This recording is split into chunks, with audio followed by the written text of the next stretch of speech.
Big Things. I'm Mitzi. This is Mike. And this is our show where we talk about the big things we're watching in marketing, social media, pop culture, and sports. We also talk through the signals that we're seeing that could inform the future of digital marketing. That was a deliberate pause. I liked it. Okay, today, here's a quick summary of what we're talking about. We're talking about Grammys, we're talking about the White House, and we're talking about Netflix. Sounds fun. Yeah, let's do it. Let's start with the best one, the Grammys. Oh, yes. I got lots to say about ready this. To go. So, big news of the day, Beyonce finally won Album of the Year at last night's Grammys. She had the Beehive buzzing, including me, when she was finally awarded the most coveted accolade that the Grammys can give out, which is Album of the Year. In case you need a reminder, she is the most awarded Grammy Award-winning artist with 35 Grammys to her name in so many categories. But last night, she won the one category she's never won before, which is Album of the Year. If you remember, she's lost that category 4 times. I do remember. You do remember? Yeah, we talk about it every time. Yeah. She also made history last night by becoming the first Black artist to ever win for Best Country Album, which was really cool. Mm-hmm. I feel like that should not get overshadowed by the Album of the Year. Totally. And even she was shocked. She was very shocked. And that was the most memorable moment of the night is like her reaction to winning Best Country Album. Yeah. She was not expecting it at all. And we love to see it. I thought it was cool that she brought up Blue Ivy with her for the Album of the Year as well. Yeah, so nice. Blue's been her buddy. She's been going everywhere with her, which is so cool. So I really want to make sure I ask you, what does this mean to you? Ugh, I don't know. I don't know how to even answer. Flustered all of a sudden. Yeah. No, I mean, obviously, like Beyonce is like such a big artist, and like she's very well recognized. Obviously, she's like a global superstar. It's not like she needs this award, but it just felt like it's the one award she hasn't received. And the cool thing about this album is like she's talked about not getting Album of the Year before, and that she goes like straight back into making music. So it feels like it's something that she's felt the like pain of not being recognized. And it's funny because she also doesn't need it, but yeah, she went back to the drawing board, came out with this album, and she's won it. And it's interesting too, because I think in years past when she hasn't won it for other albums like Lemonade was like a big upset because everyone thought like she deserved it for Lemonade and she should have won it, but Adele won it instead. And when Adele was accepting her award, she said in a very like viral moment that she felt like Beyonce should have gotten this award. And she said it on stage, like, you're the artist of my life, like you deserve this award. And Adele won it. And then since, a few years have passed, Jay-Z was awarded, I think last year, the Lifetime Achievement Award, equivalent of the Lifetime Achievement Award from the Grammys. And he very publicly also said in his award speech that he felt like Beyonce deserved Album of the Year. And even though she's the most awarded artist by the Grammys, so even by their standards, she should have received it, So it's been very like publicly talked about that she should have received that award. And so to see her get it, the other interesting thing about last night is that it's the first time that as these people, like presenters are presenting the award, they'd say, based on the 13,000 Grammy voters, the winner goes to, and they're very like intentional about stating that because in the past, the Grammys has also admitted that their governing body or like people who voted for the awards was skewing male and skewing white. And so people started to say like, okay, you need to like diversify this pool of people who are choosing who wins these Grammys. And so they've committed to adding, I think, 2,000 diverse members to their group, which they did. And that's why they're saying like, according to the 13,000 voters, this is the person who won. So who gets to be a voter? I don't know. They like invite.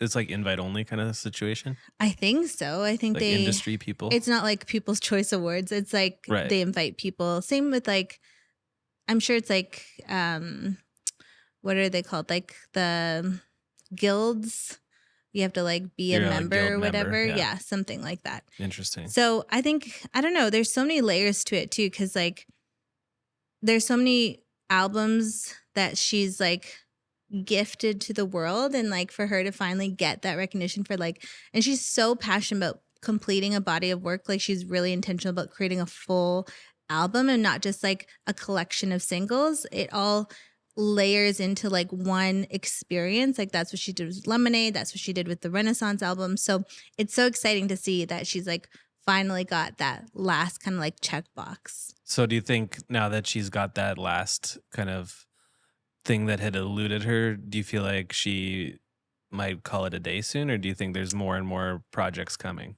Well, Renaissance is a collection of 3 albums. So she has the first one, which was like the electric kind of like house music one. And then she has Cowboy Carter.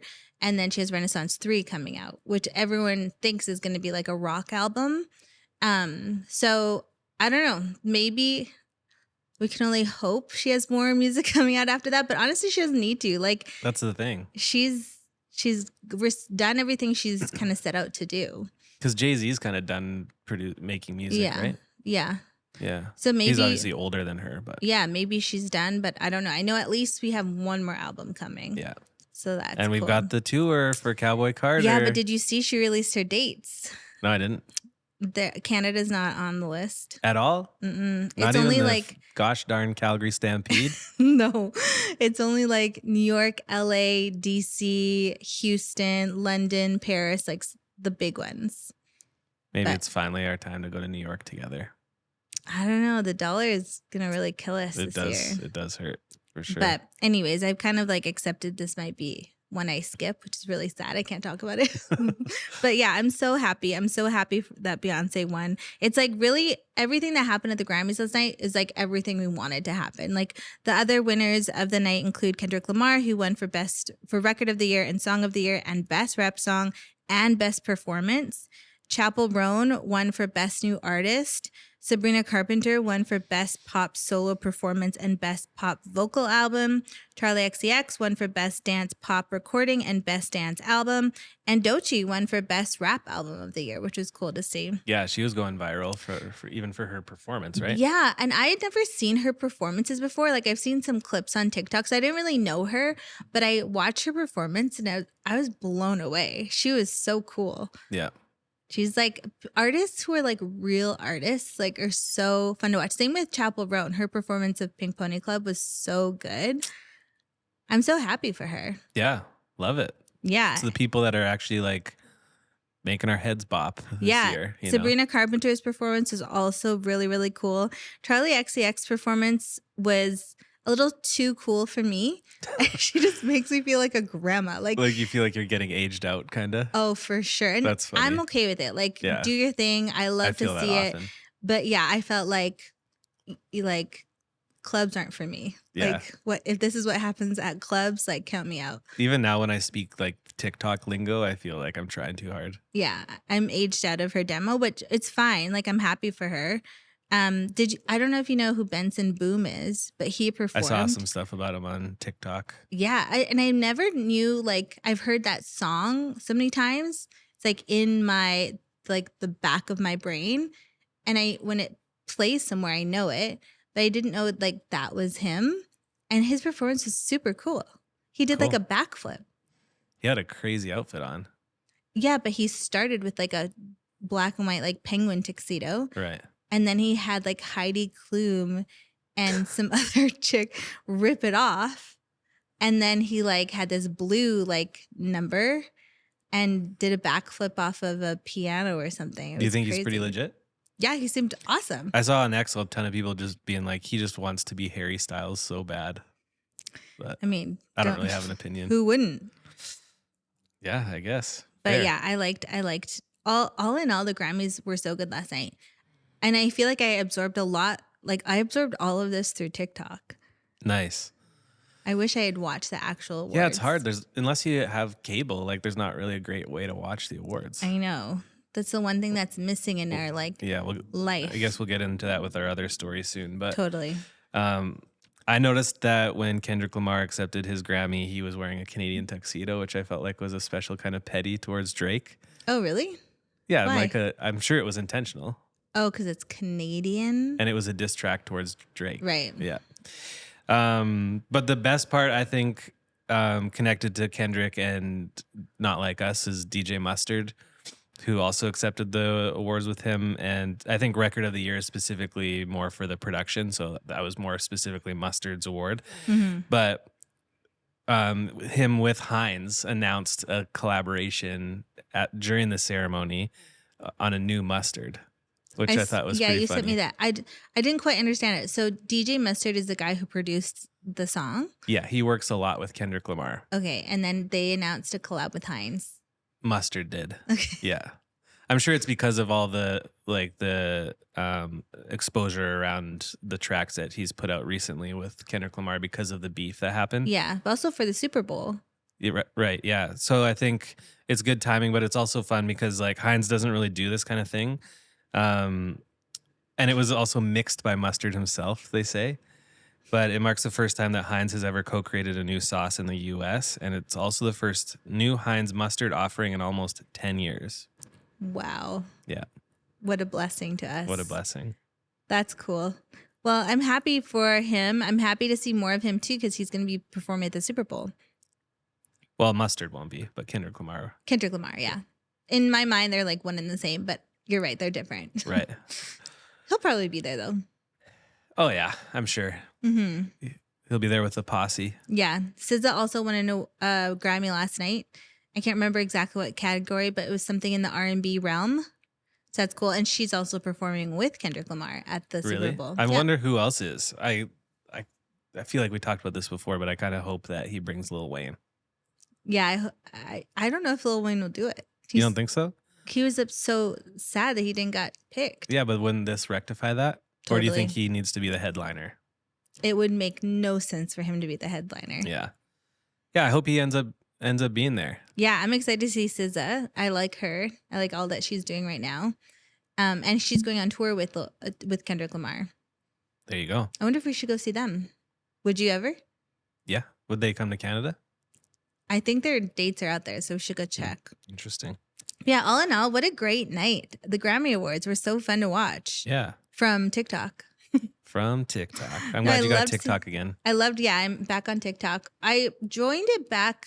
I went back because it was getting banned. So I wanted to see like what was the temperature in the room on like the last night of TikTok, which is really sad. And then I opened it up the next day Yeah, it was and like everyone 12 was back hours. and people were like, is this thing on?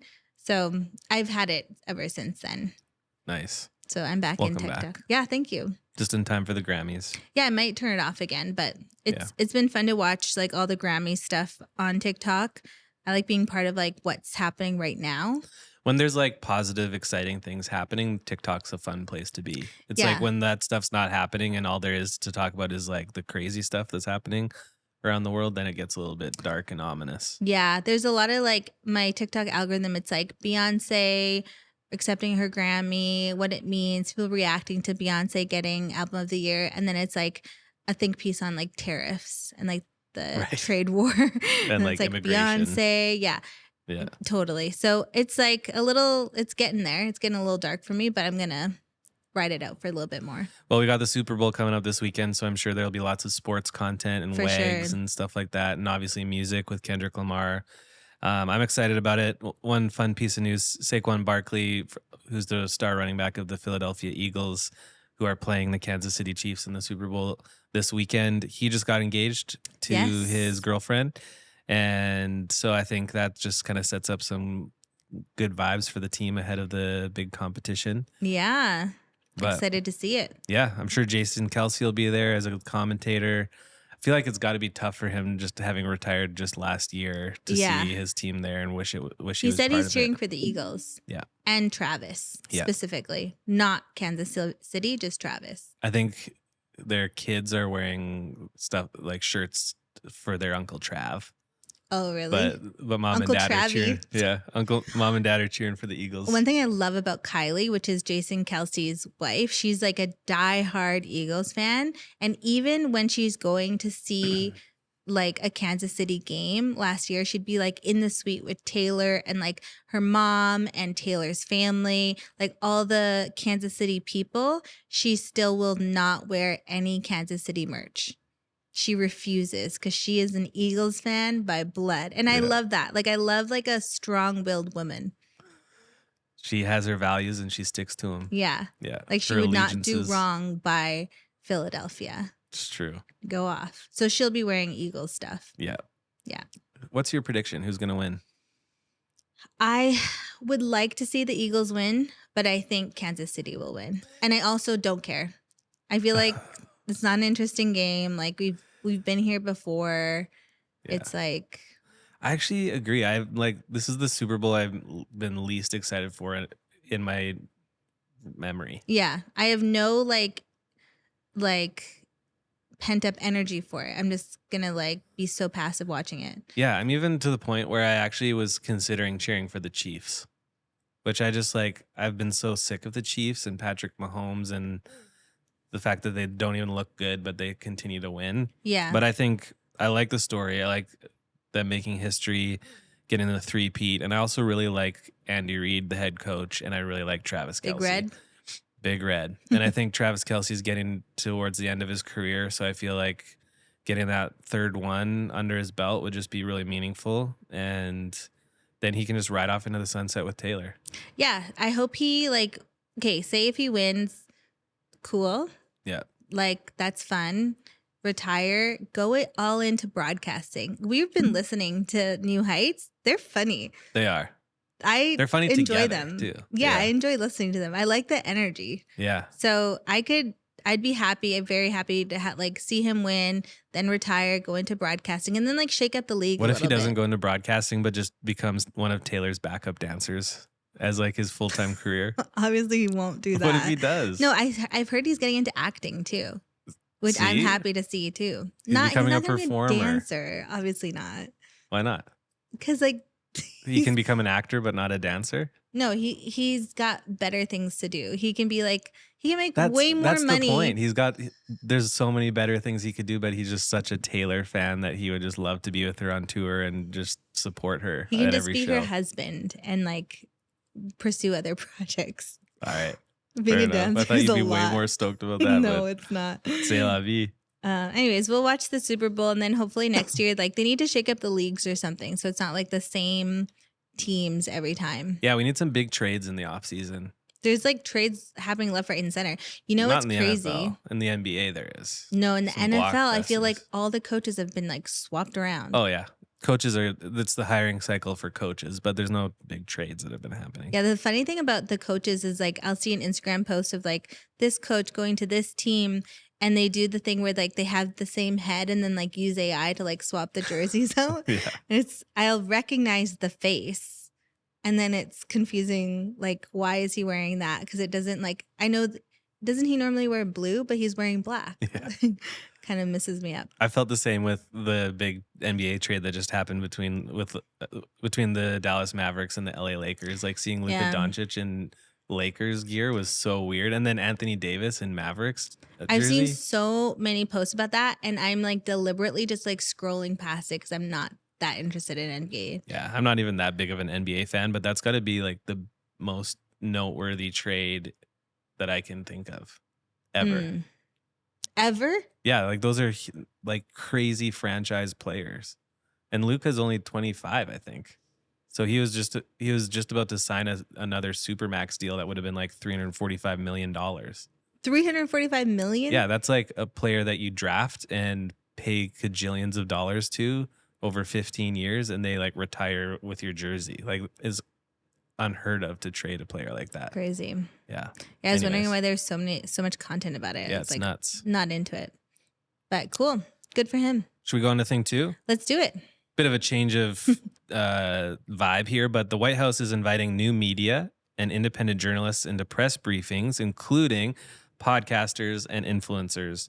So basically, the White House rolled out a new policy allowing opportunities for so-called new media outlets and individuals, including content creators, to ask questions during press briefings. White House Press Secretary Caroline Leavitt announced the move during her first briefing on Tuesday, saying President Trump is ready to retool the administration around the new media landscape, as they called it. They said, "We welcome independent journalists, podcasters, and social media influencers." Since the announcement, they've received over 10,000 applications. I want to hear from you as someone who studied journalism and was an intern in the 2008 election when Obama was elected. Wow, you I really want to get your take on what does this mean in the media landscape and even just for politics and reporting in general. you set me up for such like an insightful take, but I Yeah, hit don't us really with it. have like a hot take. I just think as a podcaster, it's cool to see it. Um, but I don't know. I think we've been seeing like a pattern about like new media for a while. Like podcasts played such a huge role in this election cycle. A lot of people think that like podcasters is what like tipped the scales in terms of like who turned up to actually vote. And people are saying like they called it like the podcast election because it was so influential. So I feel like we've been seeing some of the symptoms of this. I love to see new media being adopted a bit more. And that's not a slight to legacy media at all, because I believe in like the practice of like journalism and how important it is to democracy. But it feels like it's not a surprise to see this new administration adopt new media, because they're also like so against legacy media, so that's not surprising. But I'm also seeing, and just in general, like more and more journalists adopt new media strategies, and also like independent journalists becoming more and more popular. So, for example, Jessica Reed Crouch, her like Instagram is House and Habit. I've been following her for so long when she was like a mommy blogger. And that's what she calls herself, by the way. I'm not like diminishing her in any Labeling means, her. but yeah, but she was an influencer turned independent journalist, and she has her own paid Substack. And it's interesting because she's someone who has been following the election, and she's like upfront about her biases. And so people who subscribe to her and pay for her Substack are getting that lens in her content. So for her, there's like so many benefits to her. One, she can be upfront with her biases, and she doesn't have to answer to the perceived or actual biases of legacy media. So people like love to see like someone who's just in courtrooms on her own, not representing any kind of like entity. But of course, like people who like understand or like believe in journalism, like there has to be checks and balances for all of those things. There should be an editor. There should be, Yeah. like practices for that. But on the other side of the coin too, I'm seeing other like journalists move to Substack. So it's like Taylor Lorenz, for example, she was at the New York Times and Washington Post. She's now an independent creator journalist. And then Hunter Harris, who was previously at New York Magazine and Vulture, he's also got his own Substack that's also paid and is also an independent journalist. So I just feel like media is just such a tough model, a model to sustain like financially. So it makes sense that all these like talented journalists are like exploring their own independent means. Like Substack exists, like they might as well just do it for themselves and work with legacy media as like a contract or whatever. So it makes sense to me that like this is just the wave that's happening. So whether it's Donald Trump or whoever else is in his administration, it's about time that some of these independent journalists and podcasters and creators are invited into those rooms. Yeah, I think that all makes sense. I feel like there's an obvious level of mistrust in legacy media these days, and part of that is because of politicians. Mm-hmm. But also I think there's been evidence of bias in the media as well, which we all know. And I think if nothing else, the presence of independent journalists and content creators and podcasters and these types of people that are now getting invited, and whatever narrative that they're communicating to their audience, and even just how they're translating the information they hear at these press briefings, I think that's just good in terms of accountability for the group at large. Because Yes. I think what people start to notice as there's more voices and more differing opinions or interpretations of information is that well, what we begin to notice is the difference, Yeah. when there's a dissonance. I think when those independent journalists or just creators in general aren't present or don't have access to the information to then distill to their listeners, then all we have is kind of the legacy or the mainstream media. And then it's up to them if they want to create a narrative that Mm-hmm. whether it's true or not. And no one can really notice because there's no one else saying anything else. So I Right. feel like I don't think that independent journalists are necessarily better than the media entities that exist right now, but I think there's just going to be a little bit more accountability and transparency because of more like diverse voices, for Yeah. lack of a better term, um, interpreting the information that's available in those briefings. Right. So It's good for the general public to have more voices for sure. than just like legacy media. And it's important for the public to just have that information in general. And Mhm. we all are adults here. Like we all know that anyone reporting anything, whether they're independent or part of a huge media entity, they're presenting information through their bias. Like that's Yeah. just part of reality. Bias exists whether you have the institutional like structure to eliminate it or not. Exactly. Right. I think what I'd love to see with more of this happening is like I think there needs to be more media literacy, like more understanding and knowing like there's a bias that exists with all content that you consume. So like how do you spot it, and like learning and training people to like evaluate headlines a little deeper and read things. Like I just find when I deleted TikTok, I lost so much of my news coverage because like I'm not on X. Threads is like they don't talk about politics or news at all there. It's just like all like YouTube tips. And then Instagram doesn't have news. So I felt like I had to like start to source my own like news kind of like content plate. And when you do that, you decide, okay, this is the publication I'm going to listen to in the form of a podcast, and this is the publication I'm going to subscribe to in form of like a newsletter, and all these things. So you have to kind of like decide and make sure that you're getting all the like a well-rounded like bias pool because it all exists like in the headlines and the Right. titles. It's like it's everywhere. It's so interesting, but I feel like people don't really like seek that out. Like I think they take what they're given and then decide it's fact, and oftentimes it's half baked or it's just a snippet or if it's just a clip or whatever. So Right. I just feel like more media literacy is important, and like and I don't think they teach that in schools, but like I don't know what's another way to like teach people that. Yeah, I think to your point, one really important thing is for people to read or listen to sources that don't share their bias.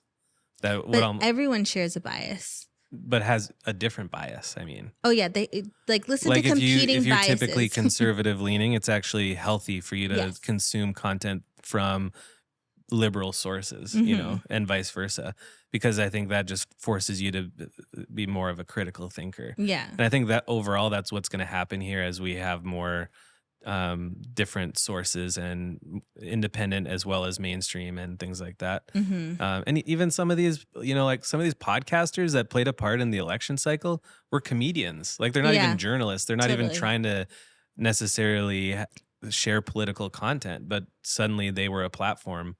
And that's so interesting too. Because Yeah.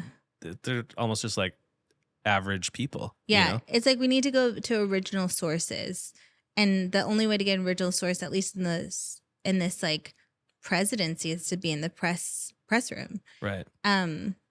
It's funny. It reminds me of like the Justin Baldoni and like Blake Lively saga, like their legal battle right now, because it feels like almost like you read about one person's experience of an incident and then you read about the other person's experience in the same incident. So you're understanding the incident from two different biases. And for this one, like this is a bad example because it's like incredibly confusing, but then you're kind of just like letting people decide like who is right and make your own decisions based on all the information you have. That's kind of like where we're at in the news cycle or media, at least. Like take in from all sides and then decide. But that takes a lot of work and a lot of energy. And it's obviously a different dynamic than it used to be because like the public has a platform as well. Yeah. We all have a platform on social media. So you can feel the swing from one side to the other. Like take the Justin Baldoni and Blake Lively thing, for example. As new information gets released from one side or the other, you can feel the swing of the public's Yeah. perception and support because they also have the platforms that these journalists have as well. Yeah. It also reminds me of that show we're watching, The Diplomat, Yeah. where it's like you only see, at least in politics, you only see one side of the world, you know? The public only sees one side of what's going on. And Right. knowing there's like a whole other like situation of conversations or diplomacy or like intentions, like there's just so much going on that it's hard to know what is like the truth of what's happening. Yeah. There's always levers being pulled and cards being played. Shout out to The Diplomat. We binged those 2 seasons too quick. It was so good. Yeah, it It was was good. one of my favorite shows I've seen all year. Nice. Mhm. All right. Okay, that was a fun Little rabbit trail. rabbit trail. Okay, let's jump into thing 3. All right. Netflix is coming for your entire entertainment budget. According to the latest earnings report, Netflix is having a great year and they plan to expand their offerings. Their stock surged 90% over the last year. These are your notes, by the way. Do you want to read it? Yeah, I added a few stats and numbers in here just because all it was about pricing. And I was like, we got to talk more about other stuff too. Okay, do you want to talk about it? Yeah. So their stock surged 90% over the last year as they and others recovered from things like the SAG-AFTRA strike and also just the not resurgence, but the introduction of other players into the market over the last few years, like Disney getting in, Amazon getting in, Totes. Paramount Plus, stuff like that. But Netflix has held strong and they kind of suffered through and came through a little less scathed than some of the other competitors. They're currently the leader in terms of subscribers with 260 million paid users worldwide, which was up 13% just in the last quarter, which is pretty notable. But I think one of the biggest pieces of evidence that Netflix is the leader right now and that they're kind of continuing to even gain steam from there is the fact that other streamers and content platforms that have been considered competitors and have kind of held out for their own exclusive licensing on original content on their own platforms are now starting to license their content to Netflix as well. One example being HBO's Insecure. But there's many examples. So it's just, go ahead. More examples include like YouTube programmers, like creators, like Miss Rachel is now on Netflix. Yep. Huge deal. That was a big one. And there was another one. Is it Blippi? Just the It might kid be. stuff. Yeah. No, Miss Rachel going to Netflix is such a big deal because she's always been such an independent creator. And like, I'm sure she's had so many offers. She's like huge. So they must have paid a pretty penny to have her. For sure. I'm excited for her. Yeah, because she would have been making good money on YouTube. Yeah, she was probably making great money. Yeah. She has like the 60-minute compilations that just run on I know. repeat. Seriously.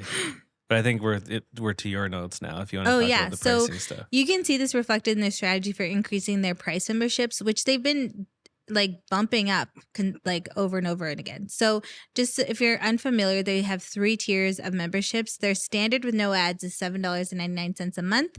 Their standard with no ads, their standard with ads is $7.99 a month.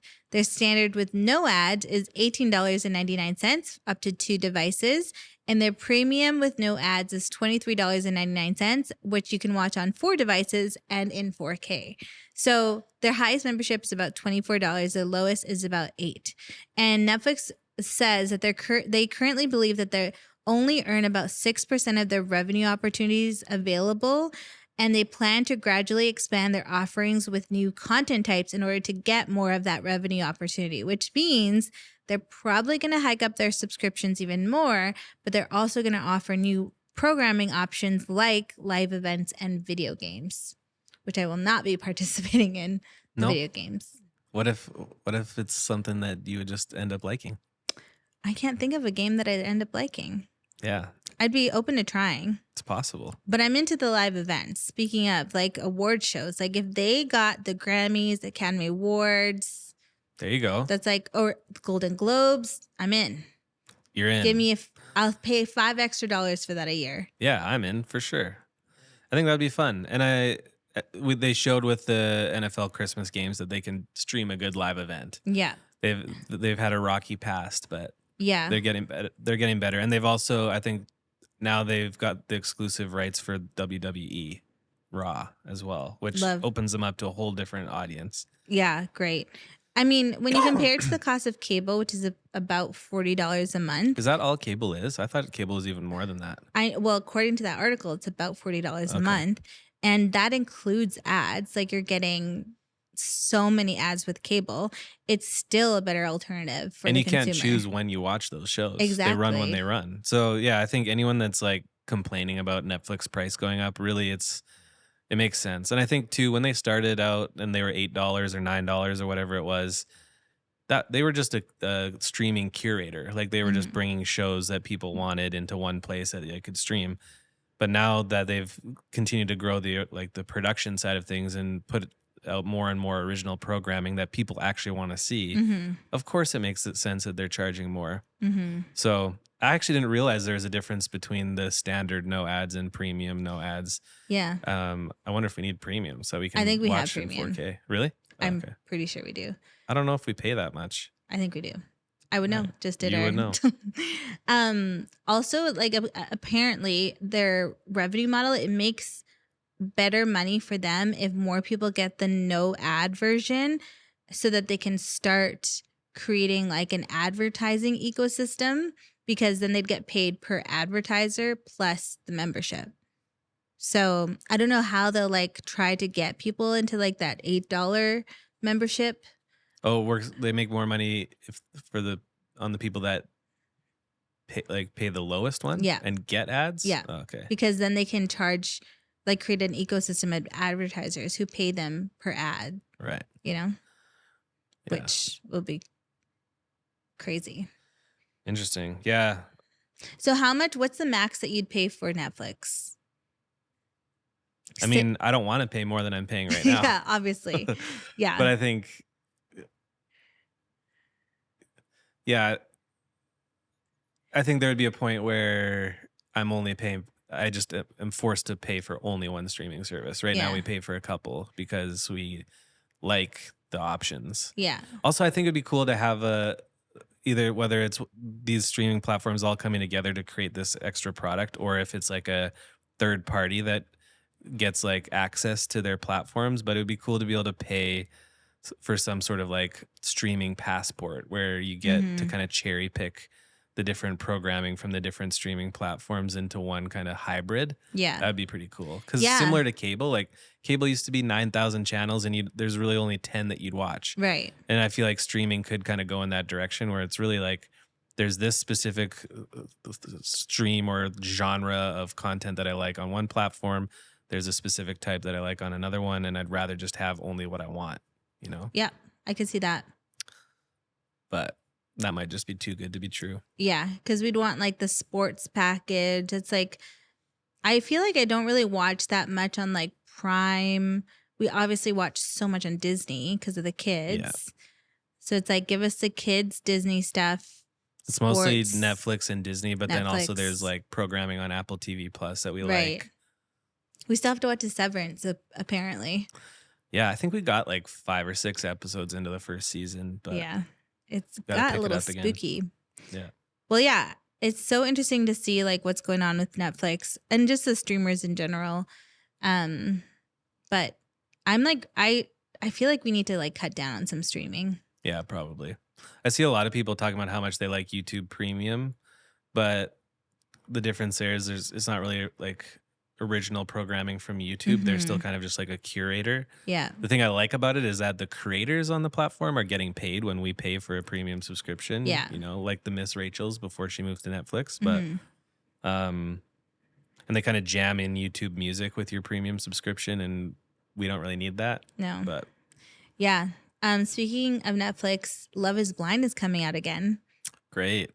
Great. I'm so excited. I never mind watching it in the pods, but once they're out of the pods, it all goes to shit. It's just cringe It's beyond crazy measure. how much it's become like my favorite reality TV show. It has? I can't think of another one.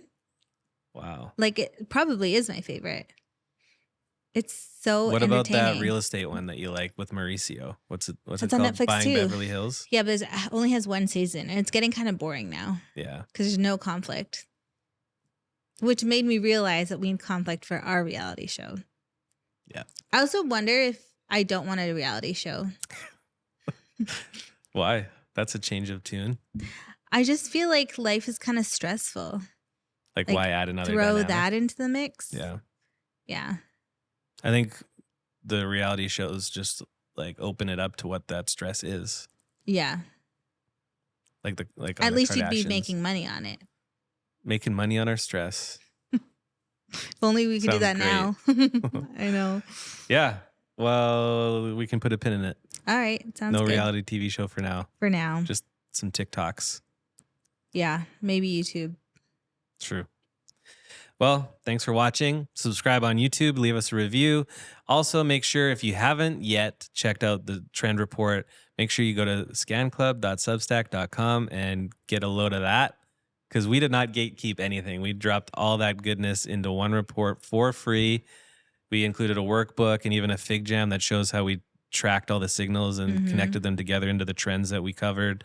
We also put out a podcast episode about it 2 episodes ago with Alyssa, our creative director and futurist. So if you haven't watched or listened to that yet, check it out. We unpack a little bit more of the process and the thought that went into some of these trends and also what they could mean for brands and marketers as we consider some of the plans and objectives we have for 2025. For sure. Check us out on Instagram and TikTok. Send us a message. Let us know what you like, what you don't like. You're doing all the plugs. I love it. Yeah, that's the outro. That's the outro. That's true. And I think that's it. So unless you have anything else to say, I'm just going to ring the gong. Have a wonderful, snowy, wintry week, and we'll see you next time.